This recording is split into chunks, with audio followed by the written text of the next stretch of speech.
ایک یعنی جو نا مصنف ہیں ہمارے پچھلے دور کے تقریباً 50-60 سال پہلے کے، قرضے پاکستان کے بعد، وہ شہاب نام ہے ان کا، شہاب نامے کے نام سے ان کا جو ہے کتاب بھی مل جاتی ہے۔ انہوں نے کہا، کہنے لگے کہ میں جو ہے وہ یعنی مجھے ولی بننے کا بڑا شوق تھا، لیکن میں راجپوت ہوں، اور راجپوت تھے وہ،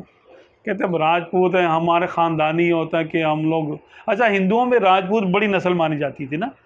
تو یہ لوگ پھر مسلمان ہو گئے تھے کہ راجپوت مانا شہزادہ، راج کا بیٹا یعنی بادشاہ کا بیٹا۔ تو کہتے ہیں ہم لوگوں میں اکڑ بڑی تھی خاندانی کہ ناک اوپر ہوگی اور ہم کسی کو اپنا پیر نہیں مانیں گے، اور میں کہہ رہا میرے سے نہیں ہوتا کہ میں کسی کے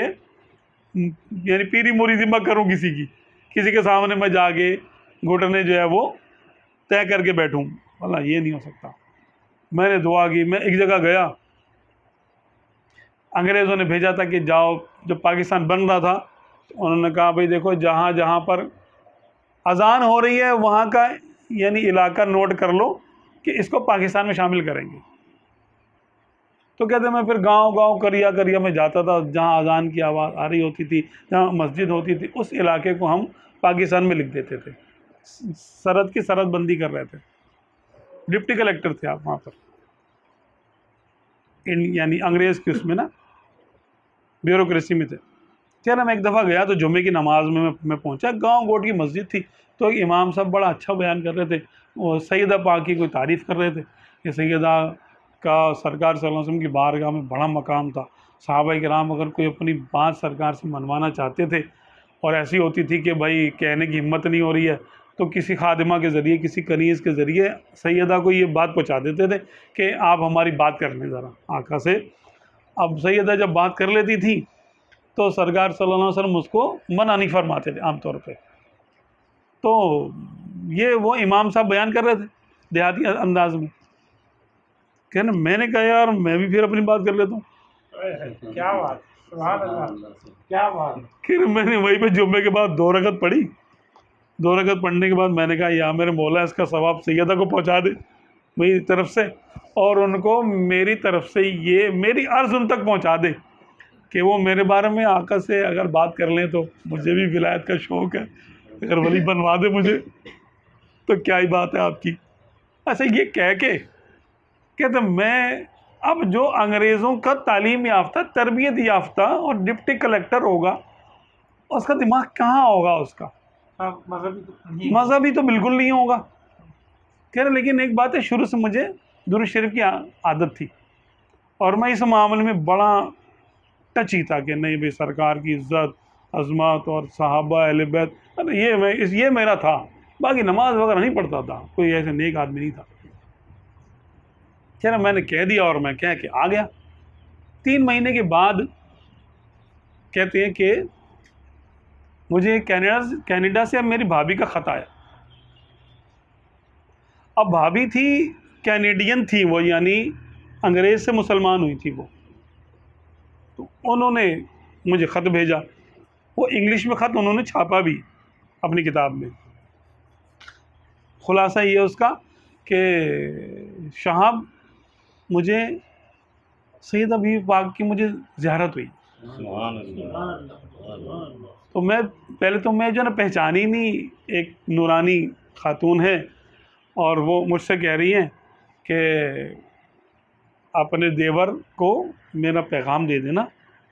کہ ہم نے تمہاری بات کر لی تھی سرکار سے، تمہارا پیغام ہمیں مل گیا تھا، ہم نے تمہاری بات کر لی تھی، اور آقا نے فرمایا چلو ٹھیک ہے، منظوری ہو گئی، ولایت کی منظوری ہو گئی۔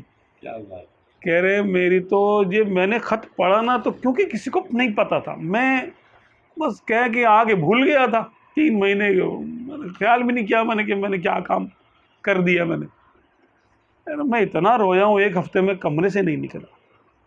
یہی سوچ کے کہ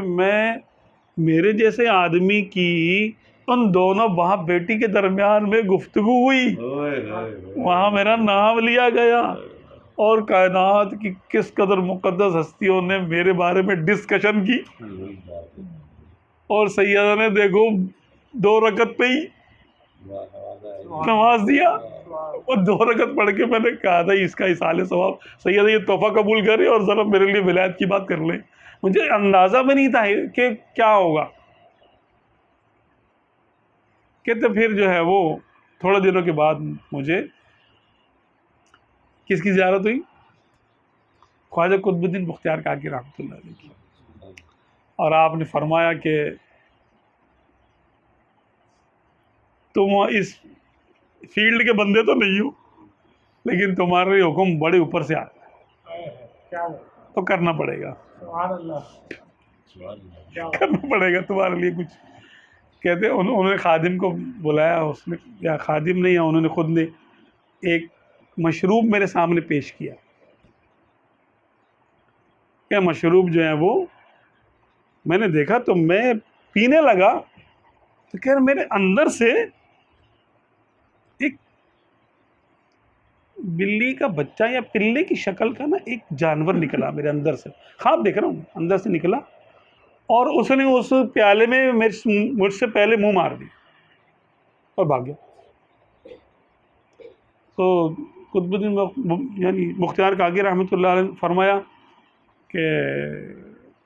محنت کرنی پڑے گی تمہیں نا، تمہارا نفس بڑا سخت ہے، یہ نعمت بغیر محنت کے تمہارے نصیب میں نہیں ہے، محنت کرنی پڑے گی۔ تو میں نے کہا حضرت کروا دیں محنت، کیا کرنی ہے؟